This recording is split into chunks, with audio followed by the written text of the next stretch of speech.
بسم اللہ الرحمن الرحیم۔ السلام علیکم محترم ناظرین، ایک دفعہ ایک مسلمان عورت کے سامنے ایک یہودی عورت نے حضرت موسیٰ علیہ السلام کی سخاوت کا قصہ بیان کیا اور اس میں اس حد تک مبالغہ کیا کہ حضور نبی کریم صلی اللہ علیہ وآلہ وسلم پر ترجیح دے دی اور کہا کہ حضرت موسیٰ علیہ السلام کی سخاوت تو اس انتہا پر پہنچی ہوئی تھی کہ اپنی ضروریات کے علاوہ جو کچھ بھی ان کے پاس ہوتا سائل کو دے دینے سے دریغ نہ فرماتے۔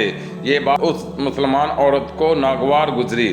انہوں نے کہا، انبیاء علیہ السلام سب صاحب افضل و کمال ہیں، حضرت موسیٰ علیہ السلام کے سخاوت و احسان میں کچھ شعبہ نہیں، لیکن سید عالم محبوب کائنات حضور نبی کریم صلی اللہ علیہ وآلہ وسلم کا مرتبہ سب سے اعلیٰ ہے۔ اور یہ کہہ کر انہوں نے چاہا کہ یہودی عورت کو حضور نبی کریم صلی اللہ علیہ وآلہ وسلم کے جود و کرم کی آزمائش قرار دی جائے۔ معصوم بچی کو نبی کریم صلی اللہ علیہ وآلہ وسلم کی بارگاہ میں بھیجا کہ جاؤ اور آپ صلی اللہ علیہ وآلہ وسلم سے ان کی قمیض مانگ لائے۔ وہ بچی حضور نبی کریم صلی اللہ علیہ وآلہ وسلم کی بارگاہ میں حاضر ہوئی اور سلام عرض کیا۔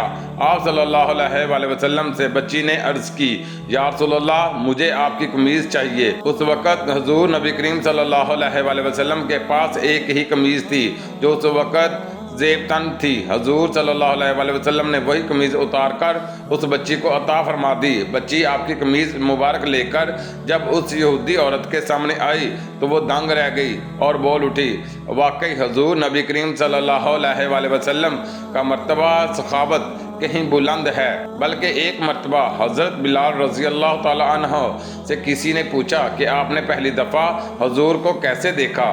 بلال رضی اللہ تعالی عنہ فرماتے ہیں، میں مکہ کے لوگوں کو بہت ہی کم جانتا تھا کیونکہ غلام تھا، اور عرب میں غلاموں سے انسانیت سوز سلوک امن تھا۔ ان کی استطاعت سے بڑھ کر ان سے کام لیا جاتا تھا، تو مجھے کبھی اتنا وقت ہی نہیں ملتا تھا کہ باہر نکل کے لوگوں سے ملوں، لہٰذا مجھے حضور پاک صلی اللہ علیہ وآلہ وسلم کی اسی چیز کا قطعی علم نہ تھا۔ ایک دفعہ کیا ہوا، مجھے سخت بخار نے گھیر لیا۔ سخت جاڑے کا موسم تھا اور انتہائی ٹھنڈ اور بخار نے مجھے کمزور کر کے رکھ دیا، لہٰذا میں نے لحاف اوڑھا اور لیٹ گیا۔ ادھر میرا مالک جو یہ دیکھنے آیا میں چوب پیس رہا ہوں یا نہیں، وہ مجھے لحاف اوڑھ کر لیٹا دیکھ کر آگ بگولا ہو گیا۔ اس نے لحاف اتارا اور سزا کے طور پر میری قمیض بھی اتروا دی اور مجھے کھلے صحن میں دروازے کے پاس بٹھا دیا کہ یہاں بیٹھ کے جو پیس۔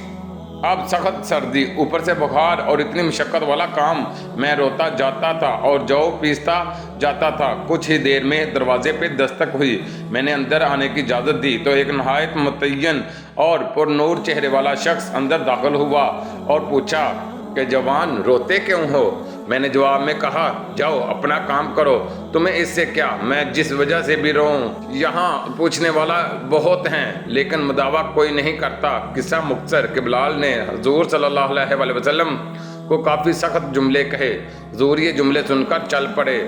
جب چل پڑے تو بلال نے کہا کہ بس میں کہتا تھا نا کہ پوچھتے سب ہیں، مداوع کوئی نہیں کرتا۔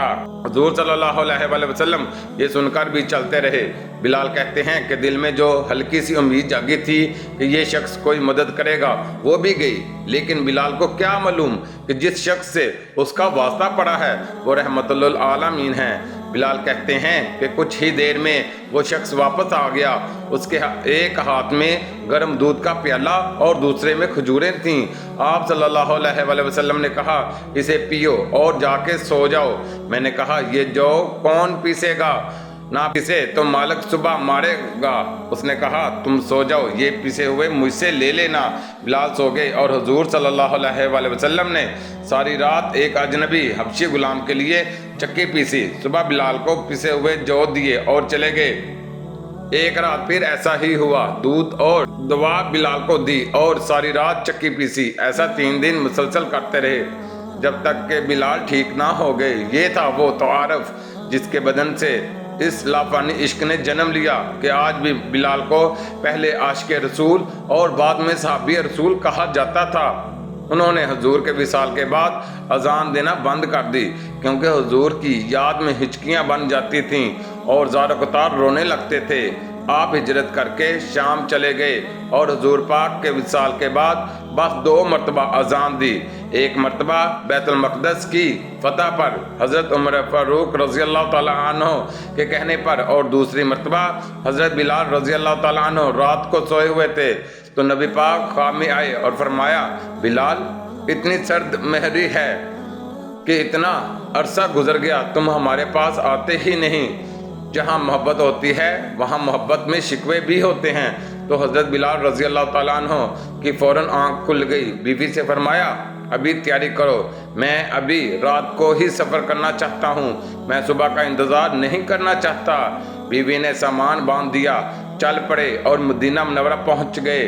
مسجد نبوی میں حاضر ہوئے اور نبی پاک صلی اللہ علیہ وآلہ وسلم کی خدمت میں انہوں نے سلام پیش کیا تو اتنے میں نماز کا وقت ہو گیا۔ صحابہ کرام حضرت بلال رضی اللہ تعالیٰ عنہ سے اذان دینے کی فرمائش کرنے لگے۔ حضرت بلال نے منع فرما دیا۔ اتنے میں 2 شہزادے آ گئے، حضرت امام حسن اور حضرت حسین رضی اللہ تعالیٰ عنہ۔ اب حسنین کریمین نے بھی فرمائش کر دی تو ان کی فرمائش منع نہیں کر سکے۔ شہزادوں کی بات کو انکار کی گنجائش نہ تھی تو حضرت بلال رضی اللہ تعالیٰ عنہ نے اذان دینا شروع کر دی۔ اللہ اکبر کہا تو صحابہ کرام نے وہ اذان کی آواز سنی جو نبی پاک صلی اللہ علیہ وآلہ وسلم کے زمانے میں سنتے تھے تو نبی پاک کی یاد میں جوش مارا۔ صحابہ کرام زار و قطار رونے لگے۔ حضرت بلال کی بھی ہچکیاں بن گئیں۔ عورتوں نے بھی آواز سنی تو اپنے چہرے ڈھانپ کر بچوں کو لے کر مسجد نبوی کے دروازے پہ آ کھڑی ہوئیں۔ عجیب منظر ہے، مسجد کے اندر مرد رو رہے ہیں اور اس آواز کو سن کر جو محبوب صلی اللہ علیہ وآلہ وسلم کے زمانے میں سنا کرتے تھے، اور مسجد کے باہر عورتیں رو رہی تھیں۔ اذان تو ختم ہو گئی مگر معاملہ اور نازک تب بنا جب ایک 3-4 سالہ بچہ اپنی ماں سے کہنے لگا، امی اتنے عرصے بعد بلال رضی اللہ تعالیٰ عنہ واپس تو آ گئے ہیں اور نبی صلی اللہ علیہ وآلہ وسلم اب واپس آئیں گے۔ صحابہ کرام نبی پاک کو بے تحاشا یاد کرتے تھے۔ ناظرین، جب ہم رسول اللہ صلی اللہ علیہ وآلہ وسلم کی حیات مبارکہ کا مطالعہ کرتے ہیں تو آپ کی حیات طیبہ میں سخاوت اور مہمان نوازی کے بے شمار واقعات پاتے ہیں۔ آپ کا یہ معمول تھا کہ آپ صلی اللہ علیہ وآلہ وسلم کے گھر جب بھی کوئی مہمان آتا تو جو بھی بہتر سے بہتر میسر ہوتا مہمان کی خدمت میں پیش فرماتے۔ بعض اوقات کھانے کے دوران اگر کوئی آ جاتا اسے بے تکلفی سے اپنے ساتھ شامل فرما لیتے۔ صحابہ میں جو بھی انتظامی ڈیوٹیاں تقسیم ہوتی ان میں سے آپ صلی اللہ علیہ وآلہ وسلم اپنے ذمے بھی کچھ نہ کچھ ذمہ داری لیتے۔ جب کافی تعداد میں مہمان آ جایا کرتے تو آپ صلی اللہ علیہ وآلہ وسلم صحابہ کرام میں مہمانوں کو تقسیم فرما دیتے اور اپنے ساتھ مہمانوں کو گھر لے آیا کرتے۔ حضرت ابو ہریرہ رضی اللہ تعالیٰ عنہ بیان کرتے ہیں کہ ایک رات ایک کافر رسول اللہ صلی اللہ علیہ وآلہ وسلم کے ہاں مہمان بنا۔ آپ نے اس کے لیے بکری کا دودھ لانے کا حکم فرمایا جو اس نے پی لیا، پھر دوسری اور تیسری یہاں تک کہ 7 بکریوں کا دودھ پی گیا۔ راوی کہتے ہیں کہ صبح اس نے اسلام قبول کر لیا۔ آپ نے پھر اس کے لیے دودھ لانے کا کہا تو اس نے پی لیا۔ پھر آپ صلی اللہ علیہ وآلہ وسلم نے دوسری بکری کا دودھ لانے کا کہا تو وہ پورا دودھ ختم نہ کر سکا۔ آپ صلی اللہ علیہ وآلہ وسلم نے فرمایا، مومن ایک آنت میں کھاتا ہے جبکہ کافر 7 آنتوں کو بھرتا ہے۔